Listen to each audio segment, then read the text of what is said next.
भाग से एकदम ऊंचा भाग है જેની અંદર ગરમ કોઈ સીધી સુનામી જોવામાં આવે આવું કોઈ ઘટના બને તો હંમેશા નીચે સૂઈ જવાય। તાજેતરમાં જે યુદ્ધની પરિસ્થિતિ નિર્માણ થઈ છે અને આપણા દેશ ઉપર જે હુમલો કરનારા લોકો ઉપર આપણે જે કાર્યવાહી કરી રહ્યા છીએ એના સંદર્ભે સંભવિત પરિસ્થિતિમાં કેવી રીતે આપણે બચાવ કરવો એ માટેની લોકોને જાણકારી મળે અને ખાસ કરીને જાહેર સ્થળે આવી કોઈ ઘટના બનવા પામે તો તેમાં લોકો કેવો રિસ્પોન્સ આપે છે, આપણા વિવિધ વિભાગોનો રિસ્પોન્સ કેટલો સજ્જડ હોય છે એની માપ કાઢવા માટે અને લોકોને ઘટનાને પ્રત્યે કેવો રિસ્પોન્સ આપવો એનાથી માહિતગાર કરવા માટે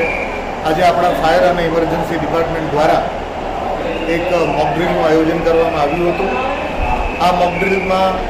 આયોજન દરમિયાન જે ફાયર ડિપાર્ટમેન્ટ, પોલીસ ડિપાર્ટમેન્ટ, 108નું ડિપાર્ટમેન્ટ આ બધા દ્વારા જે રિસ્પોન્સ આપવામાં આવેલો છે એ ઘણો પ્રોમ્પ્ટ રિસ્પોન્સ છે, તુરંતનો રિસ્પોન્સ છે અને આ મોક ડ્રીલ પતી ગયા બાદ લોકોને જે આપણે જાણકારી આપવામાં આવી છે એનાથી એવો સારી રીતે માહિતગાર બનેલા છે અને આ જ પ્રકારના આપણે અમુક વધારાના કાર્યક્રમો પણ જુદા જુદા સ્થળે કરવા માગીએ છીએ।